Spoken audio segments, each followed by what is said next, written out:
로마서 10장 5절에서 13절까지 말씀 우리 함께 읽겠습니다.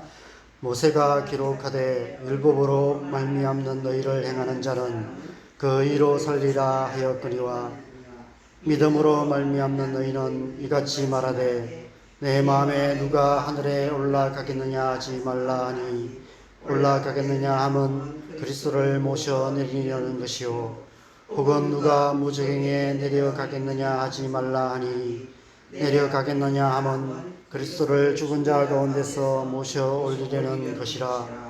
그러면 무엇을 말하느냐? 말씀이 내게 가까워 내 입에 있으며 내 마음에 있다 하였으니 곧 우리가 전파하는 믿음의 말씀이라.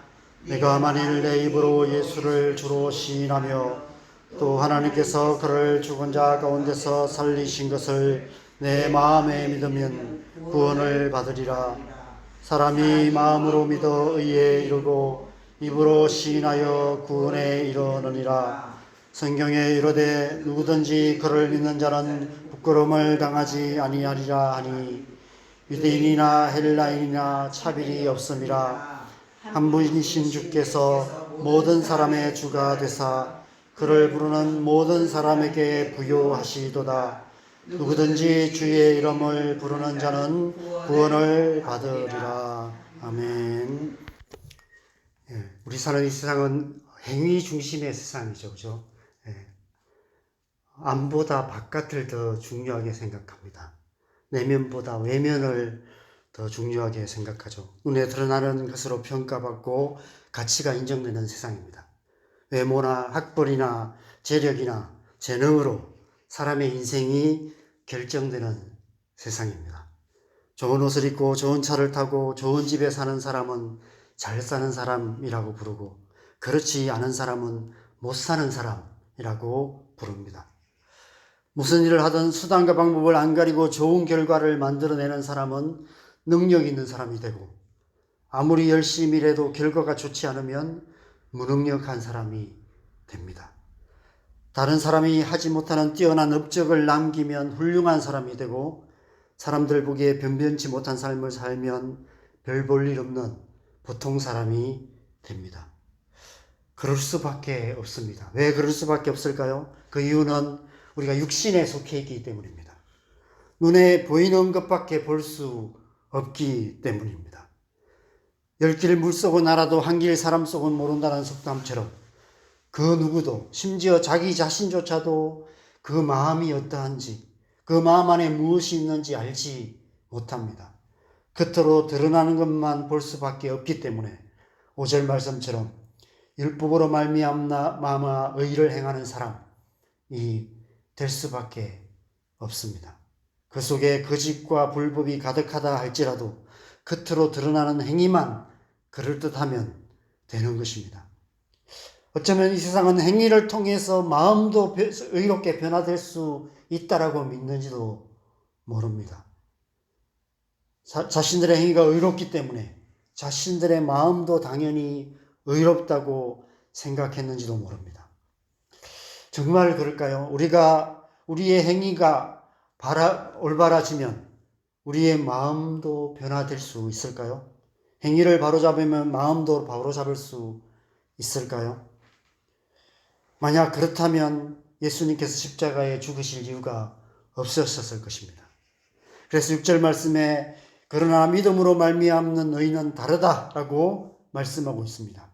6절, 7절 말씀은 조금 어렵게 되어 있지만 아주 단순한 말씀입니다. 만약 행위로 마음을 변화시킬 수 있다면 예수님께서 이 땅에 오실 이유도 없었고 죽으실 이유도 없었을 거라는 것입니다. 예수님이 이 땅에 오셔서 죽으시고 부활하신 모든 일이 헛된 일이 될 것이다 라고 말하고 있는 것입니다. 믿음으로 말미암는 의는 마음에서부터 시작되는 의입니다.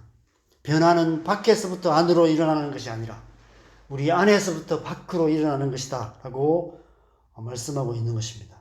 먼저 우리의 마음이 의로워져야만 우리의 행위가 의로워질 수 있고 그 의가 의미 있는 의가 될 수 있다는 것입니다. 안은 의롭지 않은데 바깥의 행위만 의롭게 한다고 해서 하나님 보시기에 그것이 의가 아니라는 것입니다. 그렇다면 어떻게 우리의 마음이 의로워질 수 있습니까? 우리의 바깥에 있는 행위들을 의롭게 바꾼다고 해서 우리 안에 마음이 의로워지지 않는다는 것입니다. 그래서 8절에 말씀이 내게 가까워 내 입에 있으며 내 마음에 있다라고 말씀하고 있습니다. 무슨 뜻입니까? 하나님의 말씀이 우리의 마음에 들어와야만 된다는 것입니다. 말씀이 육신이 되어 이 세상에 오신 예수 그리스도께서 우리 마음에 오셔야만 우리의 마음이 의로워질 수 있다는 것입니다. 9절에 내가 만일 내 입으로 예수를 주로 시인하며 또 하나님께서 그를 죽은 자 가운데서 살리신 것을 내 마음에 믿으면 구원을 받으리라. 예수를 믿으면 예수님께서 우리의 마음에 오셔서 우리의 마음이 의롭게 변화될 수 있다는 것입니다. 믿음으로 말미암아 하나님의 말씀이신 예수 그리스도께서 우리의 마음에 오셔야 한다는 것이죠. 우리가 마음으로 예수님을 믿을 때 예수님께서 우리 안에 또 다른 보혜사 성령을 보내주십니다. 성령께서 우리 마음에 오셔서 우리 안에 거하기 시작하면 우리의 영혼이 거듭나게 되고 하나님의 자녀가 되는 것입니다. 의로운 마음을 갖게 되는 것입니다. 우리의 중심으로부터 하나님의 의가 역사하기 시작한다는 것입니다. 그 의가 우리의 삶 속에 역사해서 우리의 마음이 더 의로워져 가고 우리의 생각들이 의롭게 바뀌어져 갈 때 자연스럽게 우리의 행위도 의롭게 변화되어 가는 것이죠. 그것이 바로 성경이 말하는 구원인 것입니다. 그 구원에는 그 모든 것이 포함되는 것입니다. 우리의 내면의 속사람이 의롭게 변화되는 것, 우리의 마음과 생각이 새롭게 되는 것, 우리의 연약한 모든 것들이 강건하게 되는 것, 우리의 삶의 행위들이 변화되어 가는 것, 그 모든 것이 다 포함되는 것이 바로 구원을 받으리라 라는 이 구원에 포함되어 있는 의미인 것입니다. 온전한 구원을 말씀하고 있는 것입니다. 거기서부터 시작됩니다. 신앙생활은 거기서부터 시작됩니다. 우리의 마음의 중심에 거하시는 성령의 은혜로 말미암아 우리의 마음에 믿음이 싹트고 자라가고 하나님의 의가 씨 뿌려지고 거기서부터 싹트고 자라고 열매 맺어 갈 때 우리의 삶이 온전히 의로운 삶으로 변화되는 것이죠.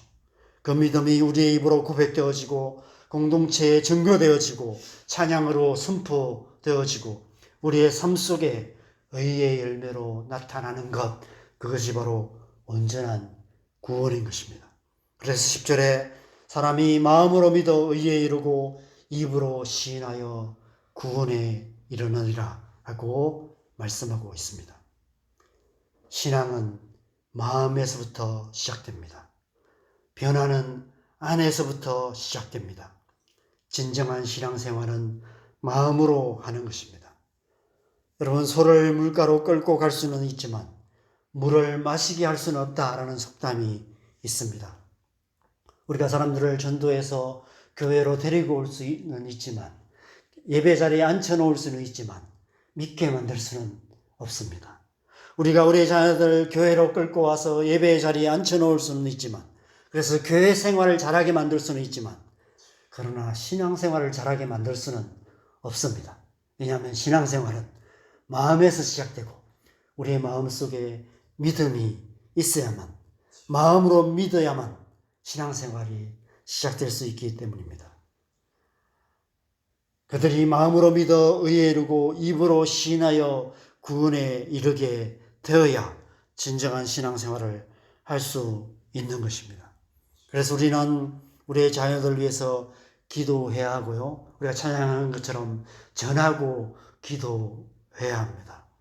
그들의 마음에 믿음 주시도록 기도해야 합니다.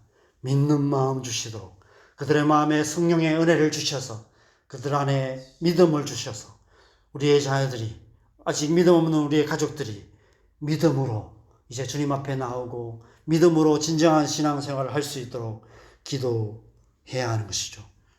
그렇다면 아무나 아무 때나 믿기만 하면 된다는 말씀일까요? 그렇다고 말씀하고 있습니다. 누구든지 그를 믿는 자는 부끄러움을 당하지 아니하리라 말씀하고 있습니다. 누구든지 주의 이름을 부르는 자는 구원을 받으리라 말씀하고 있습니다. 유대인이나 헬라인이나 차별이 없다고 말씀합니다. 왜냐하면 한 분이신 주께서 모든 사람의 주가 되시고 그를 부르는 모든 사람에게 부유하시기 때문이다 라고 말씀하고 있습니다. 여러분, 우리는 차별을 하게 됩니다. 아무리 차별을 안 하려고 해도 차별을 하게 되는 것 같습니다. 차별을 하는 이유는 우리가 가진 한계가 있기 때문입니다. 우리의 인간적인 사랑에는 한계가 있습니다. 10손가락 깨물어 안 아픈 손가락 없다는 속담은 속담일 뿐입니다. 삶의 과정 속에서 알게 모르게 차별을 하게 됩니다. 적어도 자녀의 입장에서는 그렇게 느끼는 일들이 많이 있습니다. 교회에서도 그렇고요. 목사님이 아무리 모든 성도들 차별 없이 다 사랑한다고 말하지만 실제로 성도들이 느끼는 것은 그렇지 않을 수 있습니다. 정치가들이 아무리 이 세상을 더 모든 사람이 다 살기 좋은 세상으로 만들려고 애쓴다고 할지라도 아무래도 또 이 세상의 법은 그렇지 못한 모습들이 많이 있습니다. 부모의 사랑에도 한계가 있기에 자식이라도 누구는 더 사랑하고 누구는 덜 사랑하고 누구에게는 더 많이 주고 누구에게는 적게 줄 수밖에 없는 것이 우리의 한계입니다. 그런데 하나님은 부유하시다라고 말씀합니다. 하나님의 사랑은 부유한 사랑입니다. 여기서 부유하다는 것은 무한하다는 것이죠. 한계 없는 무한함, 그것을 부유함이라고 표현하고 있습니다. 그래서 누구든지라고 말합니다. 누구든지 상관이 없다라고 말합니다. 유대인이든 헬라인이든 이방이든 차별이 없이 사랑하시고 누구든지 믿기만 하면 구원을 받을 수 있다라고 말씀하고 있는 것입니다. 누구든지 주의 이름을 부르면 똑같은 구원을 얻어서 똑같은 하나님 나라의 백성이 되는 것입니다. 그것이 하나님의 구원인 것이죠. 하나님 나라에는 백화점처럼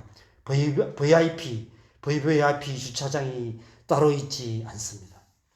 하나님의 차별 없는 사랑이 차별 없는 구원을 얻게 하시기 때문에 하나님의 나라는 차별이 없는 나라인 것입니다. 우리가 바로 그 누구든지 중에 한 사람인 것입니다.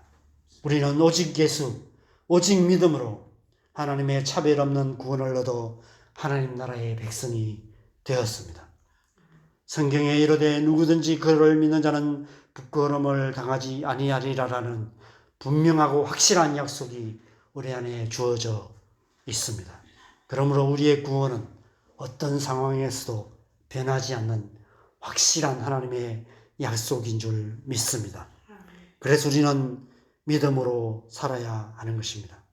믿음으로 구원받은 하나님의 백성이기에 당연히 살아가는 삶의 원리 역시도 믿음뿐인 것이죠. 부끄러움 없는 믿음으로 하루하루를 살아가는 것, 구원의 확신 가운데 살아가는 것, 그것이 진정한 신앙생활인 줄 믿습니다. 우리는 그렇게 믿음으로 하루하루를 살아갈 뿐 아니라 또한 이 놀라운 소식, 구원의 복된 소식을 전가하는 삶을 살아가야 하는 것이죠. 누구든지 주의 이름을 부르기만 하면 구원을 얻어 하나님 나라의 백성이 되는 이 놀라운 소식을 땅끝까지 전가하는 정인된 삶을 살아가야 할 줄 믿습니다. 이 세상 끝날까지 우리의 삶이 다하는 그날까지 날마다 믿음으로 살아갈 뿐 아니라 땅끝까지 정인된 삶을 살아가는 우리의 삶이 되었으면 좋겠습니다. 그것이 하나님의 백성다운 삶인 줄 믿습니다. 오늘 하루도 이 말씀을 기억하며 믿음으로 하나님의 백성다운 삶을 살아가는 저와 여러분 되시기를 주님의 이름으로 간절히 축원합니다. 함께 기도하겠습니다. 하나님의 사랑은 차별 없는 사랑입니다. 그 차별 없는 사랑이 지금 우리의 삶 속에 변함없이 역사하고 계시고 그 사랑이 우리를 구원하셨을 뿐 아니라 또 날마다 그 구원을 이루어가고 계시는 줄 믿습니다. 우리가 그 사랑을 신뢰하며 살아가는 것, 그것이 믿음의 삶인 줄 믿습니다. 오늘 하루도 하나님이 이 믿음으로 살아가는 우리의 삶 되게 하여 주시고 오늘 하루도 믿음으로 승리하는 삶 살아갈 수 있도록 우리 안에 믿음 더하여 주시도록 기도하시고 또 우리의 자녀들을 위해서 기도하십시다. 하나님, 우리의 자녀들 가운데 이 믿음 주셔서 우리의 자녀들이 믿음으로 살아가는 하나님의 백성으로 살아갈 수 있도록 주님 역사하여 주시옵소서 기도하시고, 또 이 땅의 교회들 가운데, 우리 자원동교회 가운데 날마다 믿음 더하여 주셔서 믿음으로 이 땅 가운데 하나님 나라를 이루어가는 복된 교회 되게 하시고, 믿음으로 이 땅 가운데 하나님 나라를 이루어가는 교회 될 수 있도록 하나님 역사하여 주시도록 함께 기도하시고 자유롭게 기도하시다가 들어가면 좋겠습니다. 같이 기도하시겠습니다.